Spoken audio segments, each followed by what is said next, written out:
Hey viewers, my name's Cara.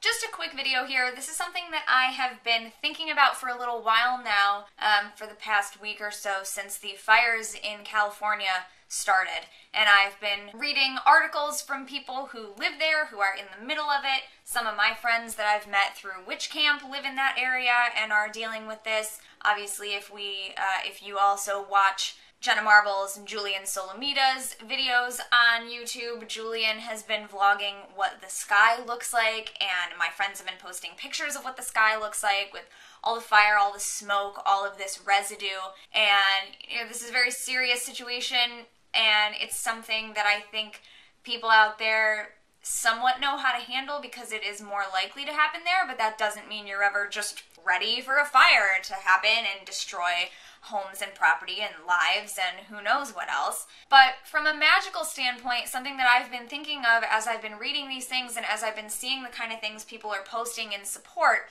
as someone who lives on the entire, toward the opposite coast, I don't live on the East Coast, but I'm on the eastern half of the United States. This is all the way across the country from me, and I'm only connected to it through the internet and through the people that I know there and people sharing things.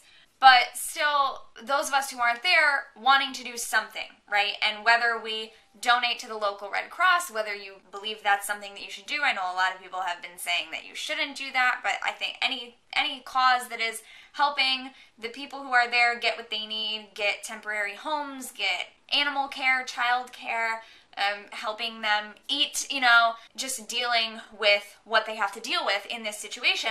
Anything that you can do to donate to those places is great. Any support that you can give to those people individually, people that you know, if you want to just support them, whatever is great. As practitioners of magic, there's that added step that we want to do something magically to be able to help these people, right? And so one of the things that we often turn to is the lighting of a candle. And that practice has not felt right to me in this instance because we're talking about fires. And the way that magic often works is sympathetically, where if you want to do a healing spell for someone, this is where we have the use of poppets, right? You might make a poppet that looks like the person and make it have the same hair color, the same eye color. Maybe you draw a picture of the person wearing their favorite outfit, something that makes it them to you.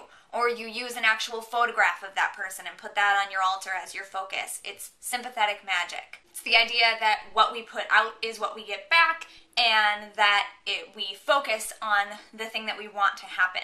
So the practice of lighting a candle, while that's something that I might do if I'm just wishing positive thoughts for someone, does not work for me when we're talking about fires. So a suggestion that I would like to make for people is to include a bowl of water on your altar, or pictures of California when it's lush and green after it's actually had rain, which they don't get very often and which helps a lot.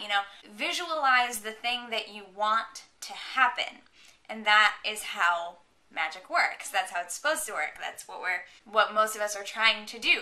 So that's the thing that's worked for me, is focusing on water as sort of the balance and the counterpoint to the fire. If you have access to rainwater, so much the better. It has actually been raining a lot the past week here in my area of Ohio, so I had more than enough rainwater drowning my plants, and so every time I went and poured that out of my plants so that my plants don't die from too much water, I focused my intent on sending that energy, that wet, moist, sorry, some of you may not like that word, but the wet healing energy counteracting the fire energy that they have more than enough of right now, sending that kind of energy and focus as I did that to California.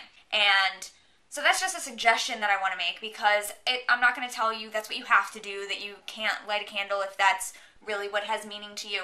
But for me, and knowing that focusing on the outcome that we want to happen is how magic generally works, and what we put out is what we get, it has not felt right to me to light a candle for this situation. And I keep seeing people writing about lighting candles to help get rid of fires that are devastating. And so I thought I would just provide that as an alternative. If that's also felt a little bit weird to you, you're not quite sure how you felt about that, those are my thoughts, and that's something that I have been doing. I actually have a little copper basin receptacle thing. I don't even remember where I got it, but it's just a little thing that I thought was cool, and I wasn't sure what I was going to do with it, that I keep outside my house, and it collects rainwater, and then I usually pick that up and water my plants with it. So I already have something collecting rainwater, and it's been dry the past 2 days here now, but for a while we had like 3 days where it was just pouring down rain, so there was plenty. And even if you don't have rainwater,